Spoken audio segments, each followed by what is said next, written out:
pacientemente esperé a Jehová y se inclinó hacia mí. Pacientemente esperé a Jehová y oyó mi clamor.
aunque sea un poquito. No lo merecemos, pero permítenos estar, aunque sea un poquito más cerca de ti.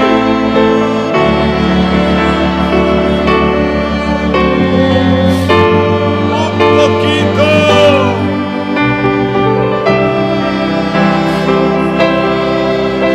Para experimentar la paz, la vida en ti.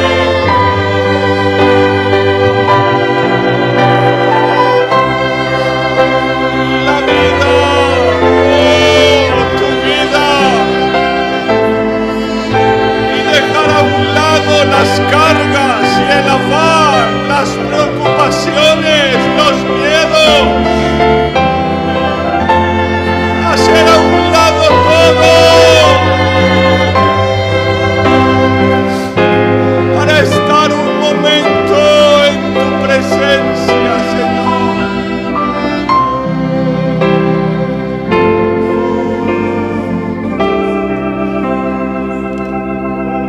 Un momento,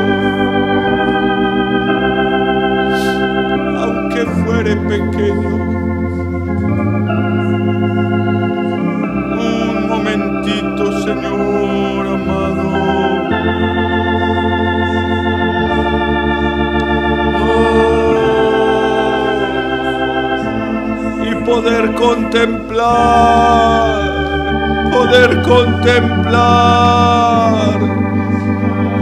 tu belleza, tu hermosura.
para ver esa hermosura que solo hay en ti, Señor, en tus cámaras reales,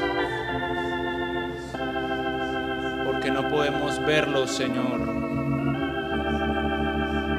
no podemos dimensionar, Señor, entender la hermosura, Señor, de lo que hay en ti, Señor, de lo que tú eres. Abre nuestros ojos y nuestros oídos para ver, Señor, y oír.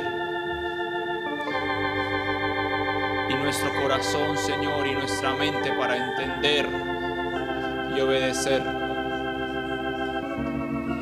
Te lo pido, Señor, en esta hora.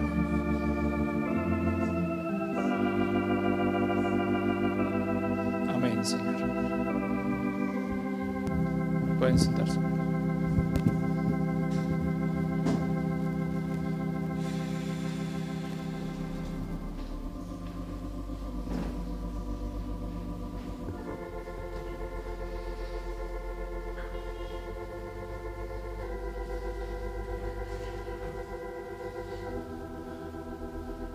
Que el Señor les bendiga, hermanos. Buenas noches.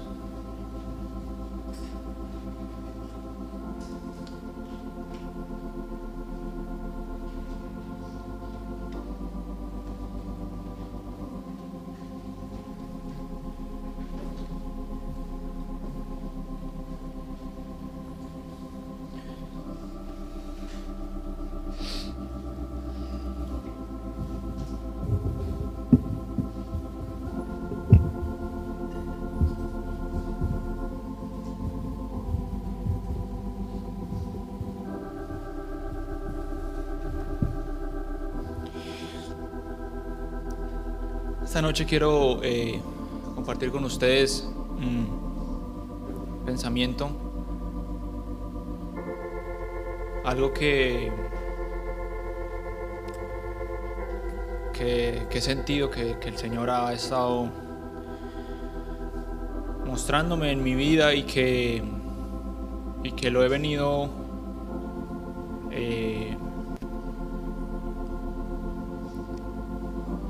tratando de aplicarlo y en mi casa con mi esposa y en nuestra manera de vivir.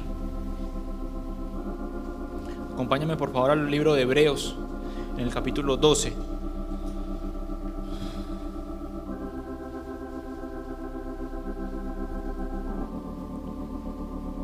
Este mensaje le he titulado Sirviendo con gratitud al Señor.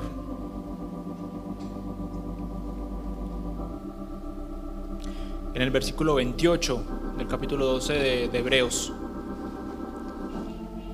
dice: así que, recibiendo nosotros un reino inconmovible, tengamos gratitud y mediante ella sirvamos a Dios, agradándole con temor y reverencia. Cuando yo leí este pasaje me llamó mucho la atención que no recordaba yo haberlo leído de esa manera, porque menciona que mediante la gratitud sirvamos al Señor. Y esa palabra gratitud en su raíz significa gracia.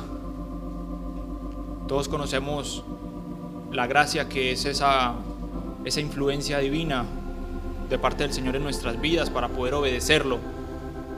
Entonces el Señor nos pide que tengamos gratitud y que por medio de esa gratitud vamos a recibir gracia para poder servirle y agradarle. Y ahí entendí por qué cuando uno tiene verdadero gozo en su vida, uno es diferente. Tu manera de ver las cosas, tu semblante, tu entendimiento cambia. Y hablamos del gozo verdadero, de la actitud interna de nuestro corazón, no de la risa y la sonrisa, sino de una decisión que tenemos que tomar cada uno. Hemos estado viendo que el Señor quiere hacer una obra en nuestro corazón, cambiar nuestro corazón, cambiar nuestra vida, pero nosotros tenemos que participar en ese proceso. Y todo se basa en decisiones. Cuando el Señor nos atrajo a Él, nosotros fue 100% por la gracia y su misericordia, pero nosotros tuvimos que tomar una decisión, ¿cierto? Y en este momento, aquí hablando de ese gozo, es una decisión que tenemos que tomar de nuestra actitud, porque el gozo no es estar sonriente, ¿sí? El gozo es una actitud nuevamente de nuestro corazón ante todas las circunstancias en las que estemos viviendo. Y más adelante vamos a mencionar un poco de eso. Y pude entender yo por qué muchos de nosotros, me incluyo, y creo que todos, hemos estado faltos de gracia para obedecer al Señor cuando vienen pruebas en nuestra vida. No encontramos esa gracia para poder avanzar, para cumplir con lo que el Señor ha mandado. Y es porque esa gracia viene de la gratitud, de estar gozosos y dando gracias al Señor por todo, por todas las cosas. Y Él hace mención a que hemos recibido un reino inconmovible. Unos versos más atrás, en el mismo capítulo 12, verso 22, dice: ¿qué es ese reino conmovible? Dice: sino que os habéis acercado al monte de Sión, a la ciudad del Dios vivo, Jerusalén la celestial, a la compañía de muchos millares de ángeles, a la congregación de los primogénitos que están inscritos en los cielos, a Dios el juez de todos, a los espíritus de los justos hechos perfectos, a Jesús el mediador del nuevo pacto, y a la sangre rociada que habla mejor que la de Abel. Cristo Jesús en nuestras vidas, a Dios como nuestro Padre, su sangre que limpia nuestros pecados, la congregación, nuestros hermanos, todo esto que nosotros recibimos cuando el Señor nos atrajo y nosotros tomamos la decisión de seguirlo, de permitir que Él estuviera en nuestras vidas, porque Dios nos da esa decisión a nosotros. Y muchas veces tomamos estas cosas por sentado. Muchas veces olvidamos todo lo que hemos recibido, ese reino inconmovible que hemos recibido cuando nos hemos acercado a Dios, que estamos aquí como cristianos en este lugar, y olvidamos lo que es la comunión con los hermanos. Olvidamos que Dios es nuestro Padre. Yo sé que muchos aquí, me incluyo, como un privilegio verdadero, hemos tenido a nuestros padres, ¿cierto? Pero muchos acá, yo sé que muchos no tienen a su padre o no tienen un verdadero padre físico. Pues recordar que tanto para los unos como para los otros tenemos un Padre que es Dios. Eso lo hemos olvidado, que Jesús está en nuestras vidas, que su sangre limpia nuestros pecados. Son cosas que el escritor de los Hebreos menciona que es un reino inconmovible y que por ese reino que hemos recibido debemos de tener gratitud. Y son todas esas cosas que recibimos cuando aceptamos al Señor. Y también el apóstol Pablo, hablando sobre la gratitud, exhortaba a las iglesias para que siempre estuvieran gozosos. Varias veces en Filipenses 4:4, no vayan allá, dice: regocijaos en el Señor siempre. Otra vez os digo, regocijaos. Y luego en 1 Tesalonicenses 5:16, estad siempre gozosos. Él siempre exhortando a todos sus lectores a que estuvieran gozosos siempre. Por algo lo decía, y debemos entender que obviamente ellos lo entendían porque lo escribieron por medio de la revelación del Espíritu Santo, que sin ese gozo no íbamos a poder avanzar, porque no tendremos gracia, y sin gracia no podemos agradar al Señor. En esa misma parte del verso hace mención a servir al Señor con esa gracia, con esa gratitud, mediante la gratitud. Esa palabra servir quiere decir ministrar al Señor. Vayamos a Romanos 12:1, por favor.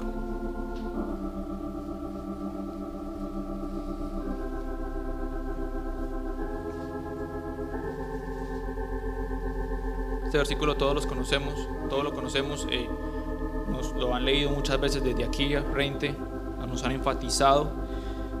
Dice, el título, deberes cristianos, dice: así que, hermanos, os ruego por las misericordias de Dios que presentéis vuestros cuerpos en sacrificio vivo, santo, agradable a Dios, que es vuestro culto racional.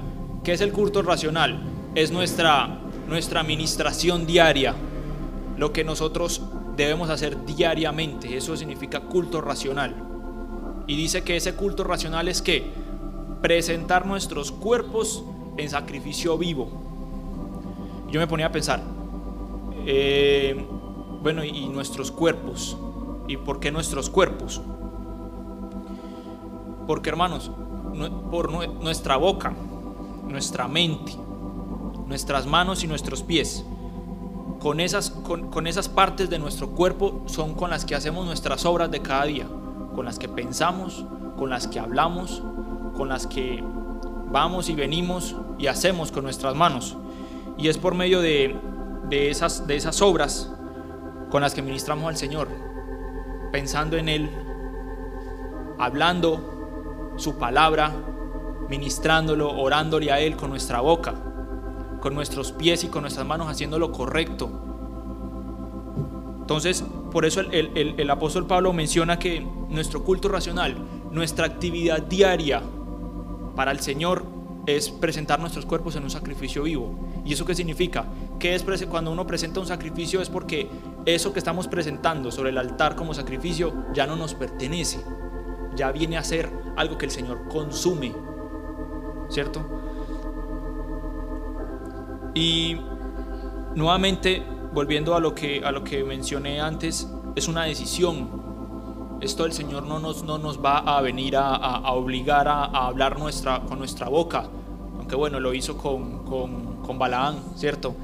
Pero el Señor no nos va a obligar a nosotros a decir las palabras de Él, no nos va a obligar a nosotros a pensar en Él, a hacer su voluntad. Es una decisión. Salmo 17, por favor, capítulo 17, versículo 3.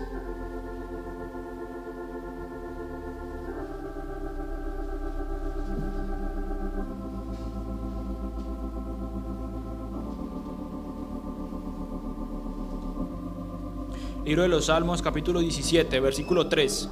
Dice: tú has probado mi corazón, me has visitado de noche, me has puesto a prueba y nada inicuo hallaste. He resuelto que mi boca no haga transgresión. Miren cómo el salmista, que creo que es el rey David, dice: he resuelto, o sea, lo he decidido, él lo decidió, que su boca no haga transgresión, no hable lo que no debe hablar.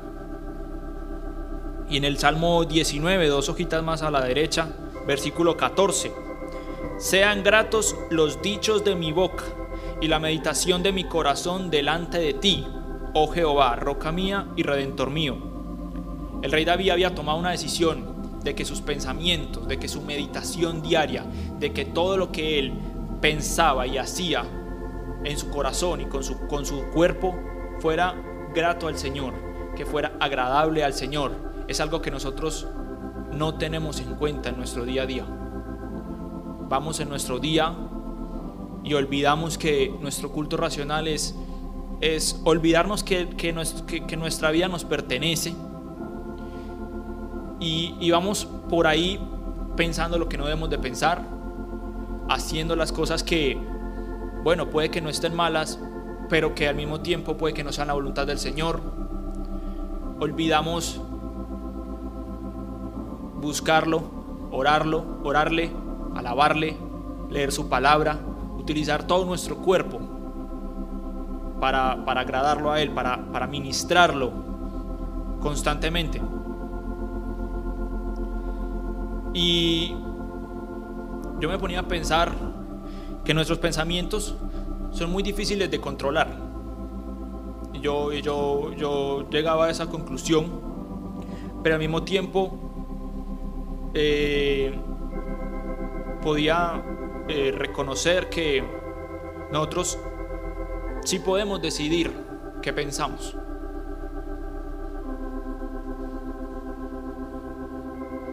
Nosotros podemos tomar el control de nuestros pensamientos, porque el Señor nos da la gracia para hacer las cosas, para hacer su voluntad y para hacer todas estas obras que Él nos pide y que son obras internas, pero tenemos que decidir qué pensar. Debemos decidirlo. Nosotros no nos vamos a levantar y simplemente nuestra mente, nuestro cerebro va a ir pensando en el Señor todo el día, porque no sabemos que no es así. Nuestro corazón es engañoso.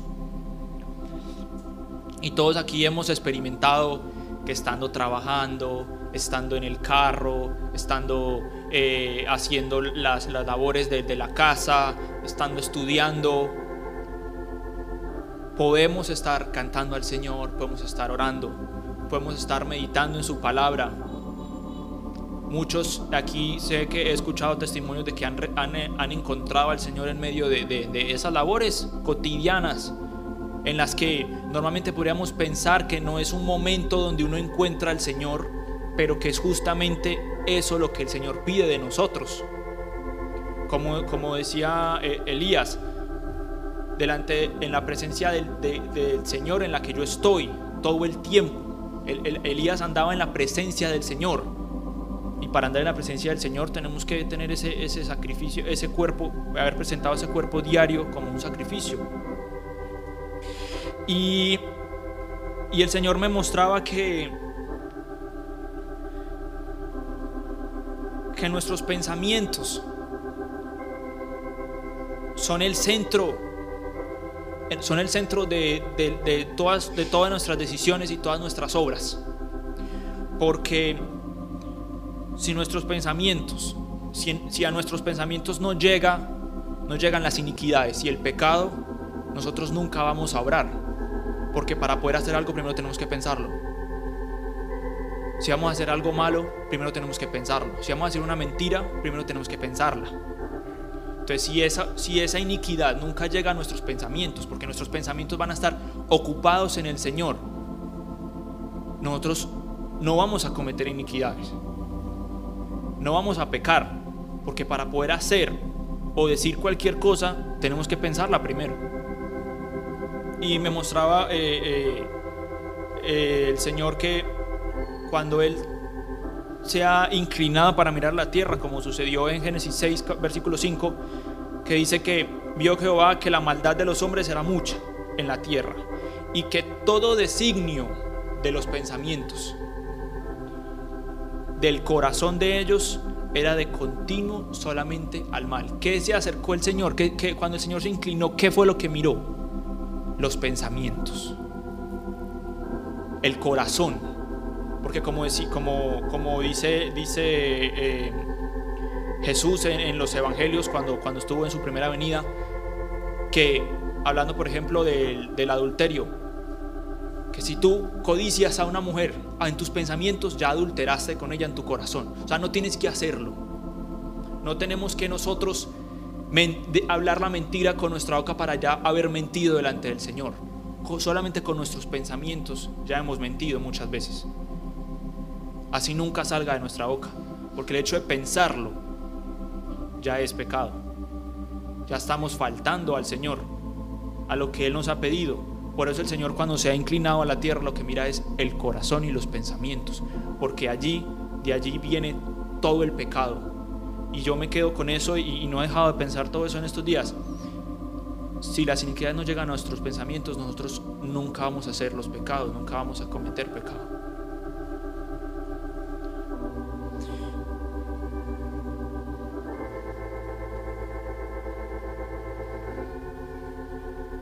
Y bueno, aunque les he mencionado que es una decisión que debemos de tomar cada uno de nosotros, porque el Señor nos da la gracia, pero tenemos que decidirlo.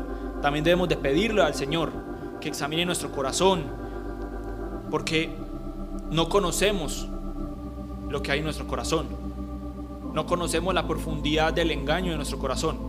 Así como el rey David en el Salmo 26, versículo 2, dice: escudriñame, oh Jehová, y pruébame, examina mis íntimos pensamientos y mi corazón. Él le pedía al Señor eso. ¿Por qué? Porque no conocemos los más íntimos pensamientos de nuestro corazón. No los conocemos. Eso es como cuando se me venía a la mente como cuando uno dice: no, es que yo no sé cómo va a reaccionar en esa situación. Es eso que uno menciona mucho, esa frase de que no sabría cómo reaccionar. Son esos íntimos pensamientos, esa forma de ser que está en lo más profundo de nuestro corazón, que nosotros no conocemos, pero el Señor sí la conoce. Y tenemos que pedirle como el rey David: examina mis íntimos pensamientos y mi corazón, lo que está allí en lo más profundo. Salmo 139:2 dice: tú has conocido mi sentarme y mi levantarme, has entendido desde lejos mis pensamientos. O sea, el Señor desde allá, desde su trono, está viendo los pensamientos que tenemos en nuestro corazón, y Él los entiende y los conoce. Y en el mismo Salmo 139, en el verso 23, dice: examíname, oh Dios, y conoce mi corazón, pruébame y conoce mis pensamientos. Tenemos que pedirle al Señor que con fervor que nos muestre esas profundidades de nuestros pensamientos y de nuestro corazón, porque no las conocemos.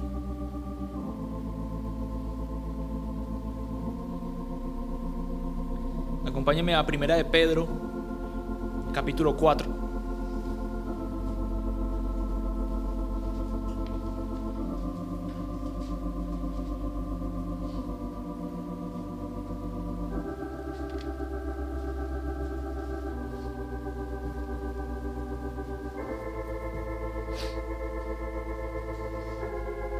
Versículo 10.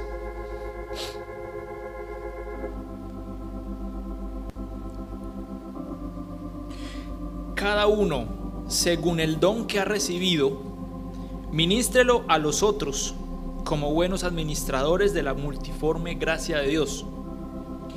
Si alguno habla, hable conforme a las palabras de Dios. Si alguno ministra, ministre conforme al poder de Dios, ministre conforme al poder que Dios da, para que en todo sea Dios glorificado por Jesucristo, a quien pertenecen la gloria y el imperio por los siglos de los siglos. Amén.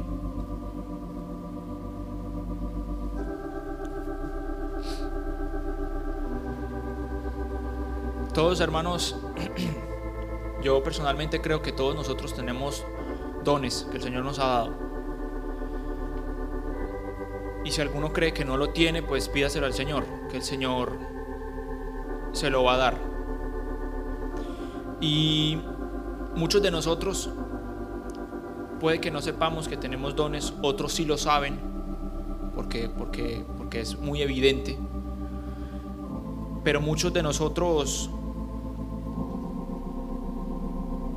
le sacamos el cuerpo, por decirlo de una manera coloquial, a ministrar a otros con esos dones, o a ministrar al Señor con esos dones que hemos recibido.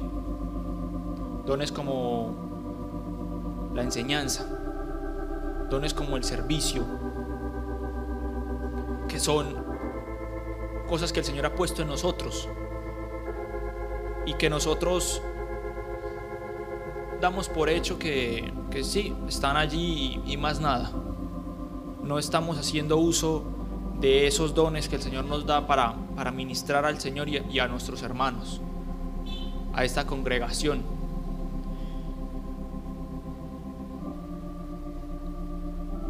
Y allí lo dice, que debemos ser buenos administradores de la multiforme gracia de Dios, una gracia que el Señor ha repartido en medio de nosotros, y que, como hemos estado viendo, si tenemos una gratitud en nuestro corazón, esa gracia se va a hacer viva en nosotros. Y por medio de esa gracia dice: hagamos uso de los dones que el Señor nos ha dado. usémoslos para servir tanto a nuestros hermanos como al Señor. Ya hablamos de los pensamientos y nuestra decisión. Ahora quería mencionar esto porque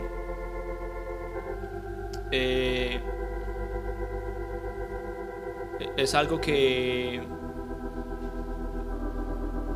yo, por ejemplo, sin entrar en halagos personales, yo considero que soy una buena persona enseñando y se me da muy bien enseñar, y cuando enseño las personas me entienden lo que les estoy explicando. Sabemos que no todas las personas son buenas enseñando, y yo le decía a mi esposa en estos días, porque estábamos ahí hablando, y entonces ella me decía, pero cobra por lo que enseñas. Sí, me decía, cobra por lo que enseñas. Y yo le decía, yo siento la necesidad, cuando veo a alguien que no sabe y yo sé lo que esa persona necesita, siento la necesidad de enseñarle, de explicarle. Y para mí eso es un gozo, es grato enseñar y explicar. ¿Sí? Entonces, hermanos, examinémonos nosotros, examinemos qué dones el Señor nos ha dado. Solvencia económica.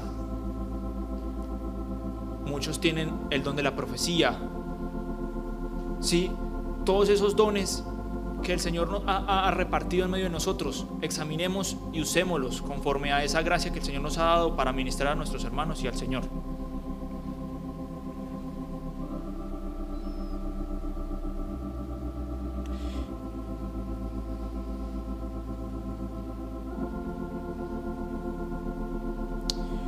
Y en el mismo capítulo 4 de Primera de Pedro, en el verso 12 y siguientes, dice: padeciendo como cristianos, amados.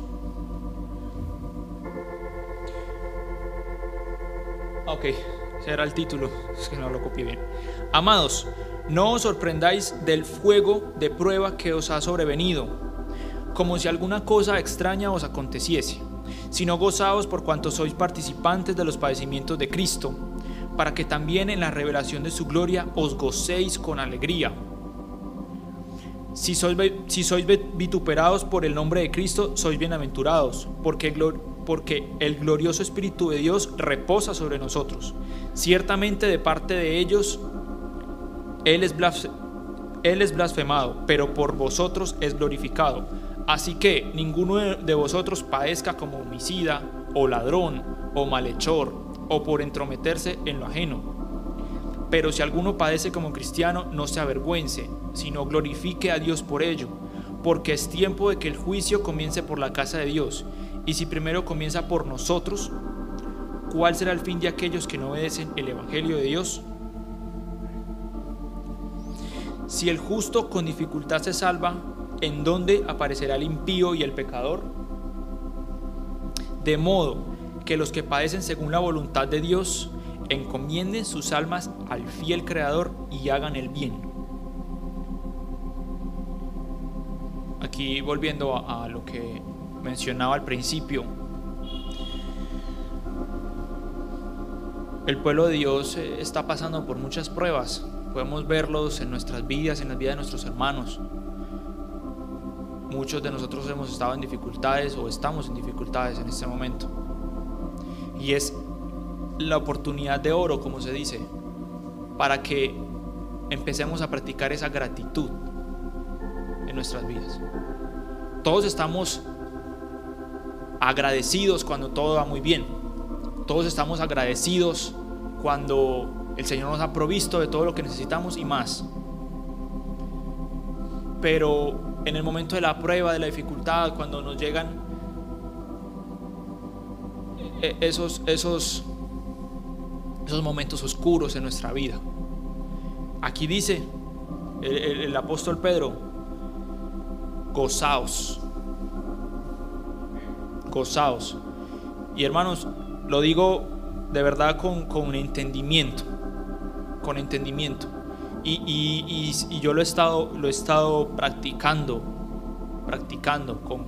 con mi esposa en la casa, y se lo repito constantemente y le digo: vamos a dar gracias por eso. Vamos a estar gozosos por eso. Porque sí, es una prueba, es una dificultad. Pero la Biblia nos lo dice, que debemos estar gozosos. Y segundo, todas esas dificultades, y Él la dice, de que somos participantes de esos padecimientos de Cristo. Aún en este país no estamos siendo vituperados por ser seguidores de Jesús. Puede que algún día lo seamos, puede que no. Pero en todas estas pruebas es el momento para que nosotros podamos estar gozosos y porque sabemos que esos padecimientos no van a ser en vano en nuestra vida, porque el Señor, por medio de esos padecimientos que hace, nos prueba, nos moldea, nos transforma, hace esa obra de crear en nosotros un corazón nuevo.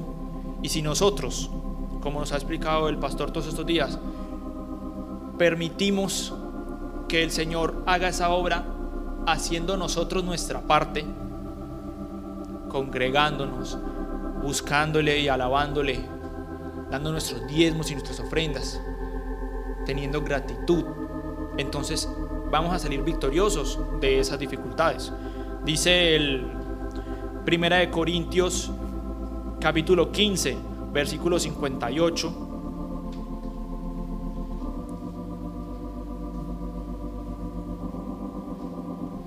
Dice: así que, hermanos míos amados, estad firmes y constantes,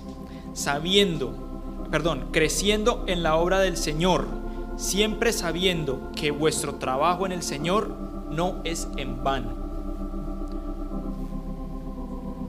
Nos dice que permanezcamos firmes y constantes. Esas dos palabras significan lo mismo: inmovible o inamovible, o sea, sin movernos allí en el lugar donde el Señor nos ha puesto, sea en un lugar de honra, sea en un lugar de humildad, sea en una bendición, en una abundancia, sea en una prueba. Permanecer firmes y constantes, creciendo en la obra del Señor. Dice allí, con nuestras obras, como ya mencionamos, esa palabra ahí, creciendo, significa superabundar, ¿sí?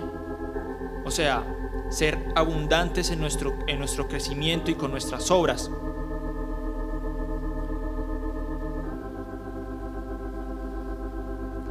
Y en Efesios capítulo 2, versículo 20,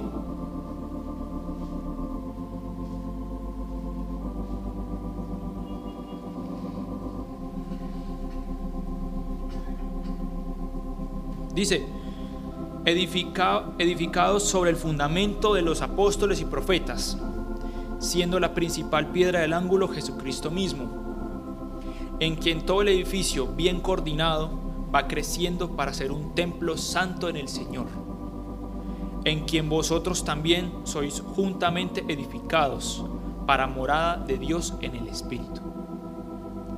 ¿Cómo vamos a ser edificados, hermanos? Más que todo lo que ya he mencionado. Y el Señor me mostraba que, bueno, esto se complementa obviamente por obra del Espíritu Santo con todo lo que el pastor ha venido diciendo todos estos días, de que esa obra en el corazón, esa obra en nuestro ser, sí, el Señor la va a hacer en nuestra vida, pero nosotros tenemos que hacer nuestra parte. Nosotros somos participantes de esa obra también. No podemos quedarnos sentados, cruzados de brazos, esperar que el Señor nos cambie el corazón, porque no va a suceder. Que el Señor lo puede hacer, como ya lo hemos visto, pero es una obra que el Señor quiere trabajar constantemente, y por eso permite abundancias y pruebas en nuestra vida, para que nosotros demostremos que, como decía el apóstol Pedro al principio, al inicio de este mensaje, hemos recibido ese reino inconmovible. Tengamos esa gratitud, y mediante esa gratitud, esa gracia que recibiremos, entonces sirvamos al Señor. Y quiero terminar con una exhortación que sentí que el Señor me hacía a mí, y quiero transmitirla a ustedes. Es algo que siento que veo que apremia en nuestras vidas, y más aún en el tiempo en el que nosotros estamos viviendo. Volvamos a Hebreos capítulo 12.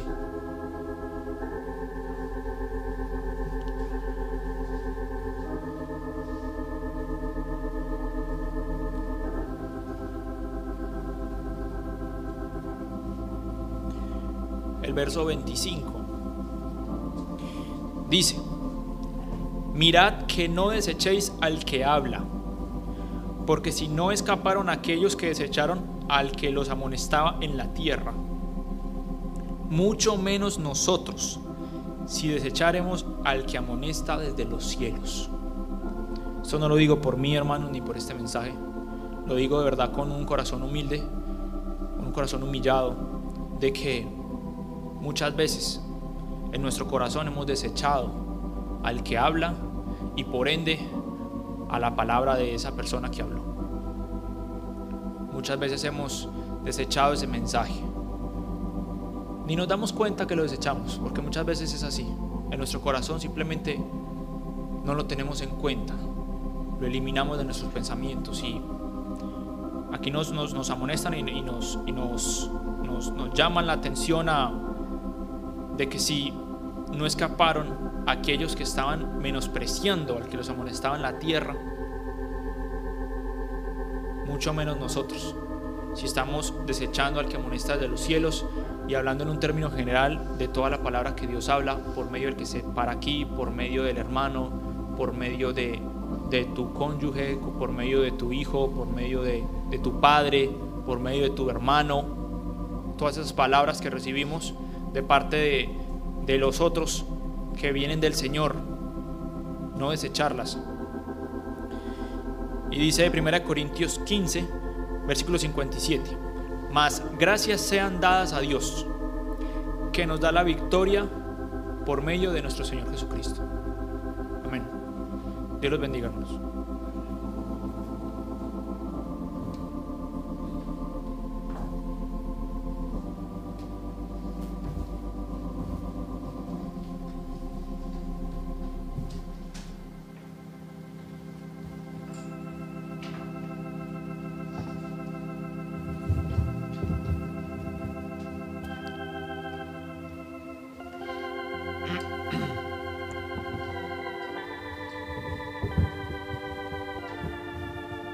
Es un hecho contundente que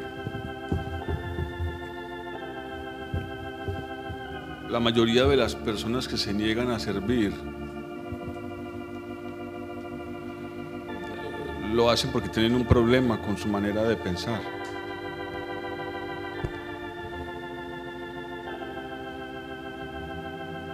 Un ejemplo: ¿por qué lo voy a hacer yo que lo haga otro?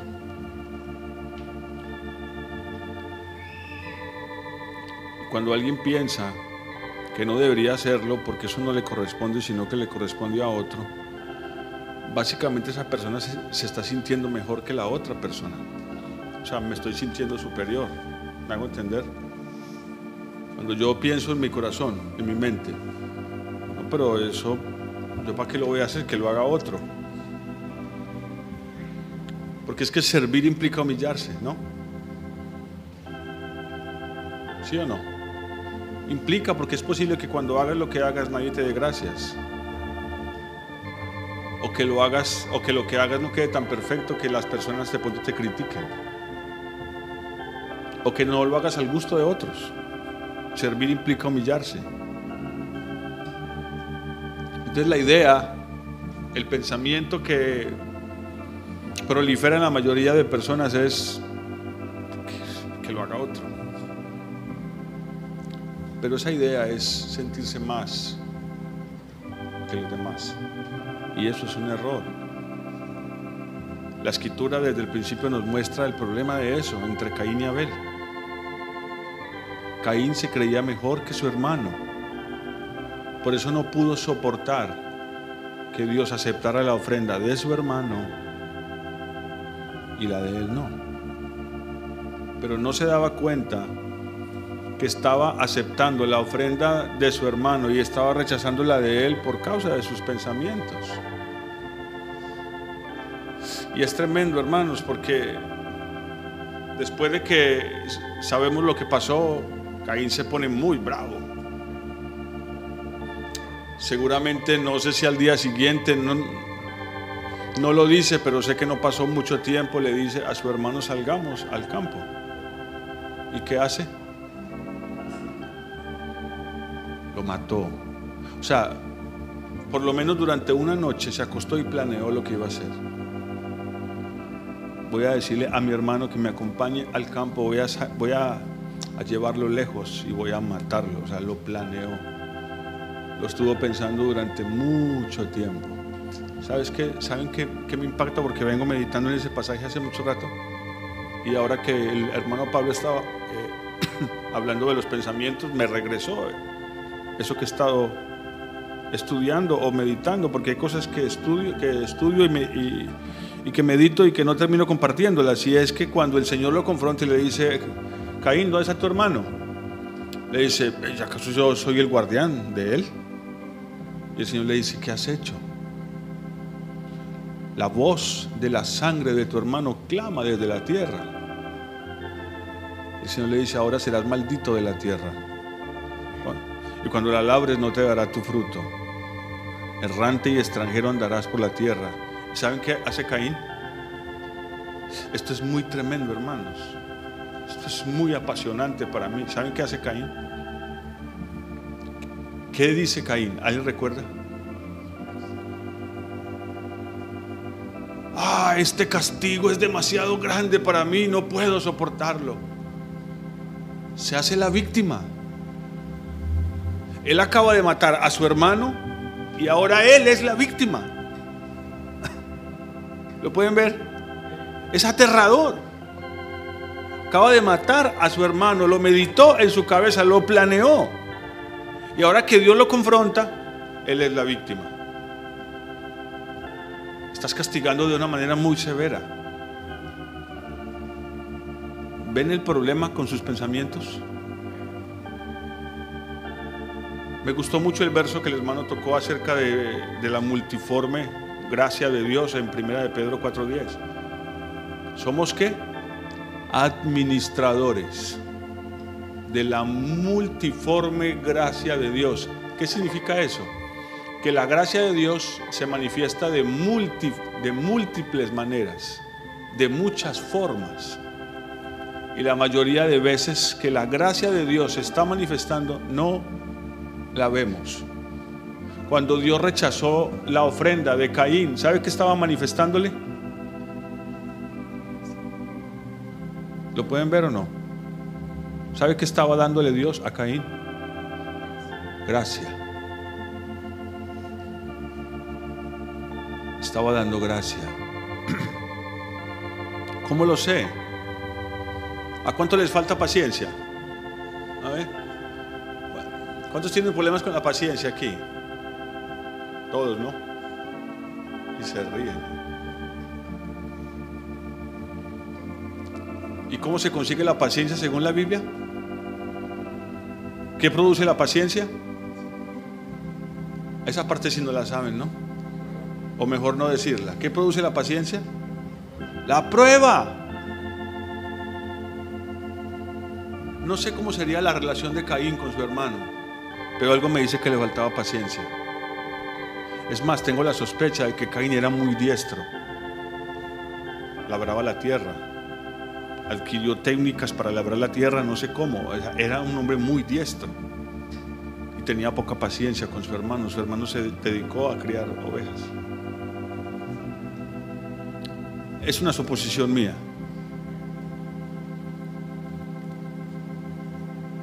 ¿Cómo viene la sabiduría? ¿Necesitamos sabiduría? Escuchen lo que dice: nadie se engañe a sí mismo. Si alguno entre vosotros se cree sabio en este siglo, hágase ignorante para que llegue a ser sabio. Entonces, cuando Dios me muestra mi ignorancia, mi necedad, que es la palabra griega ahí, ¿Qué me está dando? La oportunidad de ser ¿qué? ¿Ah? Sabio. Cuando usted descubre a su hijo como padre o madre en una travesura, en una cosa mal hecha, y lo confronta y le muestra lo que hay en su corazón, Dios le está dando a ese hijo la oportunidad de ser sabio. Porque para ser sabio necesito darme cuenta que soy necio. Por eso el principio de la sabiduría es el temor del Señor. Y eso tiene que estar primeramente en nuestros pensamientos. Mire, la gracia de Dios se manifiesta de múltiples maneras.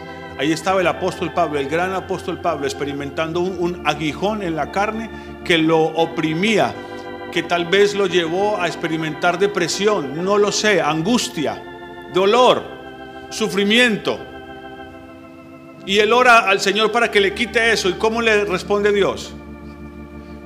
Pablo, te estoy dando gracia. Ahora, ¿por qué le estoy diciendo esto? Ya voy a terminar. Porque dice que necesitamos ser administradores. O sea, se nos ha conferido la idea de administrar. Alguien te entrega $1.000.000 de pesos para que lo administres. Administrar algo es no malgastarlo, no dañarlo, no desperdiciarlo, escuchen, no desperdiciarlo. Continuamente estamos desperdiciando o despreciando la gracia de Dios, porque no nos damos cuenta que ni siquiera se está manifestando. Hay muchas formas, múltiples formas como la gracia de Dios se manifiesta. Por eso el pasaje que sigue ahí en primera de Pedro es: no se sorprendan cuando se encuentren en una prueba, porque en realidad lo que está pasando es que Dios quiere darles ¿qué? ¿Y para qué es la gracia? Para que podamos agradarlo, hermanos, para que podamos hacer las cosas que Él nos ha dicho. Por ejemplo, haceos un nuevo corazón, o lo que predicaba el hermano, sirvamos. No, que lo haga otro. ¿Y por qué lo tengo que hacer yo? A mí no me toca. Mejor si no me dicen que lo haga. Y como le decía anoche a mi hijo en una conversación, los diligentes, dice la Biblia, ¿estarán dónde? ¿Delante de quién estarán los diligentes? ¿De quién? De los reyes. Ahora, ¿viene pronto un rey? Rey de reyes. O sea, el que viene es el rey de todos los demás reyes. ¿No quisieran estar delante de ese rey? Seamos diligentes. ¿Qué es ser diligente? Es ver la oportunidad que se presenta para servir o hacer el bien y hacerlo. No esperar que me digan. No esperes que te digan saca la basura. Si viste la bolsa llena, si pisaste el pedalito de la caneca de basura de tu casa y la viste llena, no te hagas el loco ni la loca esperando que sea otro el que la saque, o tu mamá o tu papá. Hay una oportunidad. ¿Me están escuchando aquí los que son hijos? Hay una oportunidad para servir. No te hagas el loco. No veas la basura ahí, pases de lado como que no la viste. Otro tiene que recogerla. Esto es algo que los padres tienen que darse cuenta, que no es parte de la naturaleza de sus hijos. Pero escuchen solo eso, hermanos. Los diligentes estarán delante de los reyes, y ahora viene el rey de reyes, y yo quiero estar delante de él. ¿Ustedes no? Pongámonos en pie y no seamos malos administradores cuando Dios nos esté mostrando su gracia. Si estás en una prueba, tal vez Dios quiere darte paciencia, porque te falta paciencia. Ya todos dijimos aquí que nos faltaba paciencia, ¿no? Paciencia. ¿Cómo la obtendrás?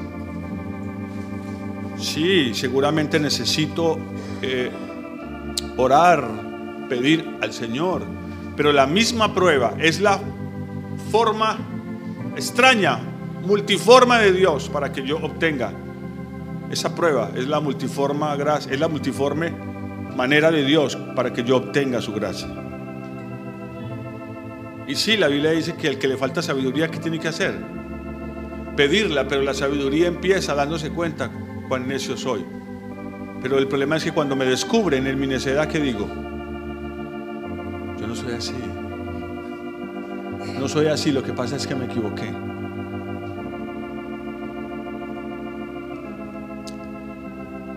Hay una oportunidad a diario, hermanos, de poner nuestro cuerpo al servicio de Dios, de poner nuestra vida al servicio de otros. Amén. Démosle gracias al Señor, porque todavía podemos hacerlo. Y esa situación que está aquí a usted tratando, esa escasez, por ejemplo, tal vez si hay escasez económica o de lo que sea. Hey, ¿sabe qué dice la Biblia? Cuando hay escasez, ¿sabe qué deberíamos hacer? Dar. Pero ¿cómo así?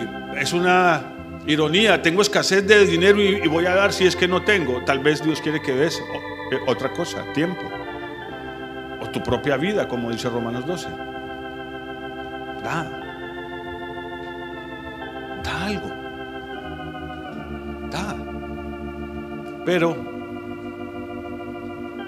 no podemos caer en el error de ser malos administradores,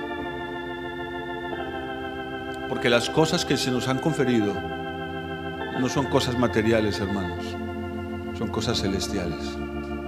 Amén. Como la vida de su Hijo. Démosle gracias al Señor por habernos escogido para administrar cosas tan preciosas. El hecho de estar en la iglesia, de poder servir en la iglesia, hermanos, por ejemplo, es una manera gloriosa de participar de las cosas celestiales. Eso ya de por sí es un regalo de parte de Dios. Gracias te damos en esta noche, Señor, por tu gran misericordia. Por tu gran misericordia. Gracias porque has estado intentando darme sabiduría. Has estado intentando darme paciencia.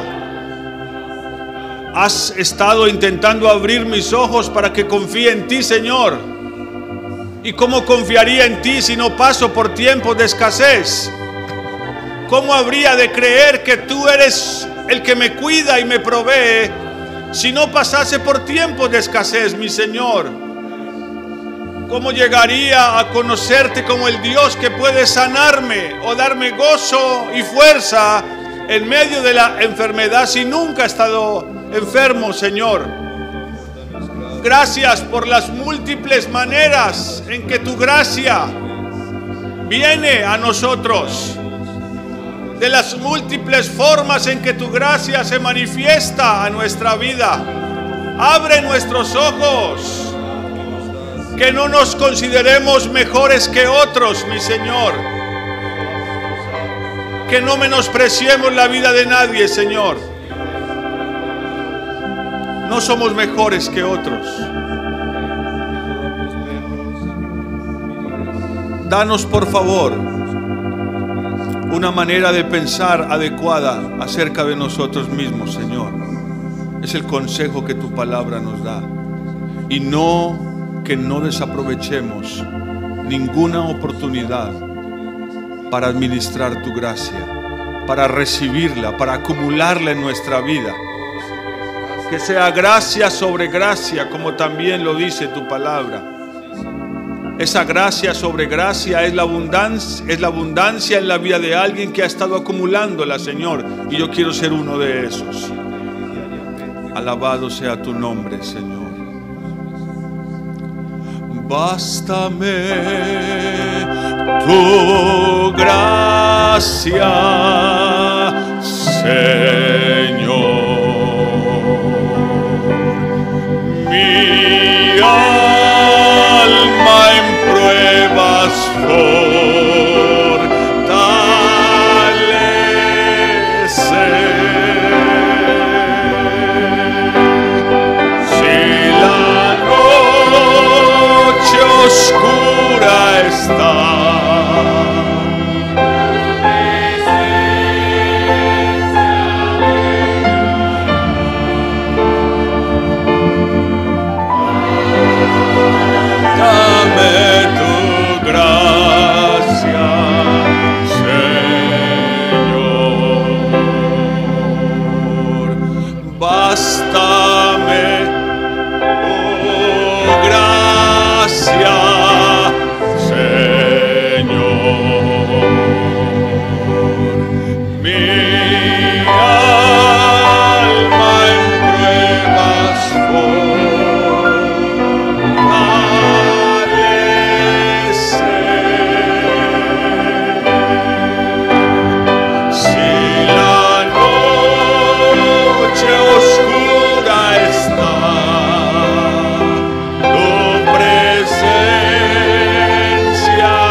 Si la noche oscura está,